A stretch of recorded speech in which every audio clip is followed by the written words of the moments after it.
New Jerusalem, it's said, is built, made up of 12 precious stones that we would make into jewelry now.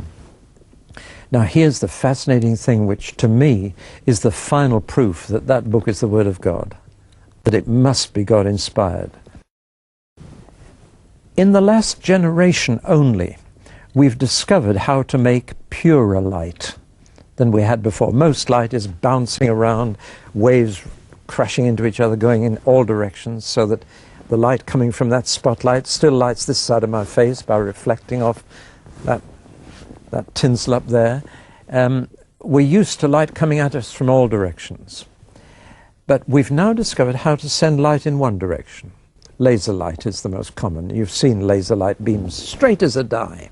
But we've also got what we call cross-polarized light. A polarized filter, if you can imagine, allows light through like that. But if you put another polarized filter at right angles to that, you've really got a very fine filter.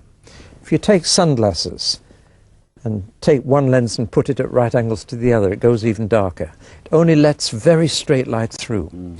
Now, people have taken jewels and precious stones and cut a very thin slice for microscopic purposes, and then shone cross-polarized light through them to see what happens.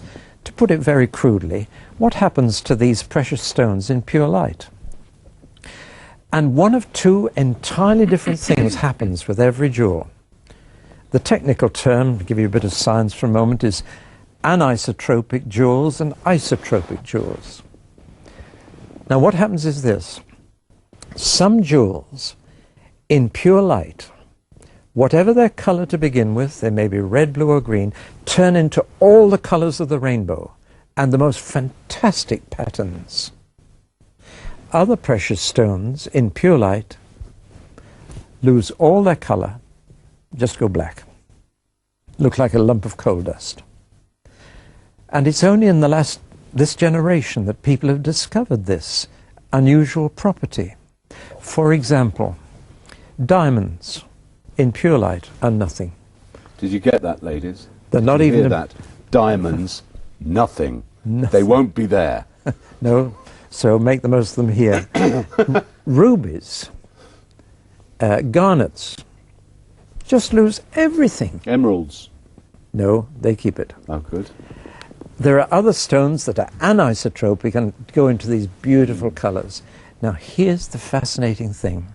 The 12 precious stones that God uses to build the New Jerusalem are all anisotropic. In pure light, they are all far more beautiful. And God doesn't touch the diamonds or the rubies. He doesn't build with them. Staggering. Now, let's just put on the screen a picture of these stones. Yeah. Look at the top 12 stones on this picture, and you'll see the stones of the New Jerusalem. Look at the 4 bottom ones at the bottom of the picture, and you'll see they're black, no attraction whatever. Now then, who knew this 2,000 years ago? No scientist knew it. Nobody knew it. John the Apostle, writing down the book of Revelation as the Lord dictated it to him, he didn't know. Nobody knew except one person in the entire universe, and he knew, and that was God himself. Where is that written exactly? Revelation 21, right, halfway through, and you'll find all the 12 stones listed there. And you can just imagine from the picture we've seen on the screen how beautiful the New Jerusalem is going to be. No need for do-it-yourself decoration or changing rooms there. No need. The materials that God uses will be fabulous. From verse 19, 21 right. Verse 19. Read them out. The first foundation was jasper. Yeah. The second, sapphire. The third, chalcedony. The fourth, emerald. The fifth, sardonyx. The sixth, carnelian. The seventh, chrysolite. The eighth, beryl. The ninth, topaz. The 10th, chrysoprase. The 11th, jacinth. And the 12th, amethyst. No diamonds, no rubies, no garnets, because they're isotropic. Now, isn't that amazing?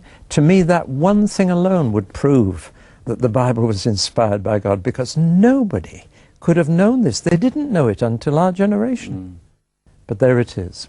It's just one little indication of how beautiful the whole thing's going to be, and how wonderful it'll be to be there with Christ and his people, and renewed people.